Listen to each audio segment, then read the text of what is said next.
இங்க ஒருத்தன் எதை டச் பண்ணாலுமே அது எறும்பு சைஸ்க்கு குட்டியா மாறிடுது. சோ அப்படிதான் ஒரு நாள் காலையில இவன் பல்லு வளர்க்கலாம்னு சொல்லிட்டு போய் பேஸ்ட தொடுறான். சோ அப்படி இவன் தொட்ட உடனே அந்த பேஸ்ட் வந்துட்டு குட்டியா மாறிடுது.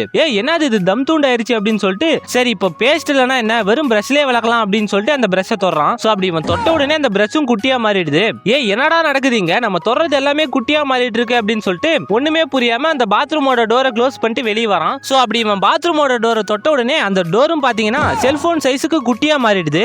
என்னடா இது நம்ம தொடுறதெல்லாம் குட்டியா மாறிட்டு இருக்கே அப்படின்ட்டு சரின்னு சொல்லிட்டு இவன் அதுக்கப்புறம் என்ன பண்றானா போயிட்டு ஃப்ரிட்ஜ்ல இருக்க பெப்சி குடிக்கலாம்னு சொல்லிட்டு அதை வந்து தொடுறான். சோ அப்படி இவன் தொட்ட உடனே அந்த பெப்சி கேன் எல்லாமே குட்டி குட்டியா மாறிடுது. சோ அப்படி இவன் இந்த மாதிரி எதை டச் பண்ணாலுமே எல்லாமே குட்டியா மாறிடுதா. அதனால இவன் வேற வழியே இல்லாம அந்த குட்டி குட்டியா மாறின பெப்சி எல்லாம் குடிச்சுக்கிட்டு கூடவே ஒரு டிவில மூவி பார்த்துட்டு இருக்கான். சோ அப்படி இவன் பார்த்துட்டு இருக்கும்போது அப்போ அந்த இடத்துக்கு இவன் வளர்க்குற நாய்க்குட்டி வருது. சோ நாயை பார்த்த உடனே இவன் அந்த நாயை எடுத்து கொஞ்சம் அவ்வளவுதான் அந்த நாயை தொட்ட உடனே அந்த நாயும் பாத்தீங்கன்னா குட்டியா மாறிடுது. ஐயோ போச்சு என் நாய் அப்படின்ட்டு கடவுளே எனக்கு என்ன ஆச்சு நான் இப்ப என்ன பண்றது அப்படின்னு சொல்லிட்டு தலையில கைய வச்சிடறான். சோ அப்படி கைய வச்சவன் அதுக்கப்புறம் கண்ணை திறந்து பாக்குறான். பார்த்தா இப்ப எல்லாமே நார்மலா இருக்குது. எல்லாமே பழையபடி அதே சைஸ்க்கு மாறி இருக்கு. இத பார்த்தவன் எப்பா எப்படியோ ஒரு வழியா அந்த சாபம் என்ன விட்டு போயிருச்சுடா அப்படின்னு சொல்லிட்டு ரொம்பவே ஹாப்பியா அந்த வீட்டை விட்டு வெளியே வரான். சோ அப்படி இவன் வெளியில வந்து பார்த்தா ஆக்சுவலி இவன் தான் குட்டியா மாறி இருக்கான். அது மட்டும் இல்லாம இவன் வீடே இவன் கூட சேர்ந்து குட்டியா மாறிட்டு இருக்கு.